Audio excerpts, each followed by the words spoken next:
Skratka, želim vsem skupaj, da živimo v svobodi, da si svoboda nikoli ni bila dana v zgodovini človeka, vedno so se morali ljudi vzeti, vedno so se morali boriti za to svobodo in potem, kar smo imeli, je potem naslednji korak jasno demokracija. Če gledam slovenski narod, pa njegovo zgodovino, mi smo 1000 let živeli pod tujci, ampak ta narod nikoli ni bil hlapčevski. Torej, kdo govori, da je slovenski narod hlapčevski narod, je lažnivc.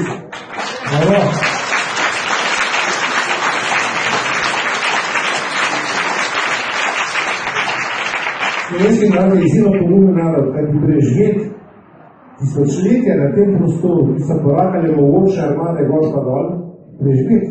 Mi smo preživeli samo zato, da smo imeli izjemno močno lokalno skupnost, da smo bili izjemno povezani na lokalni ravni, da smo imeli neposredno demokracijo, ki jo obvladamo še danes, čeprav se poskušali vsi oblastniki zatrti. To je naša moč in to nam daje tudi moč za preživetje v teh predlognih cajtih. Torej, na en način bodimo ponosni, da živimo v tem času, ki je zelo prelomen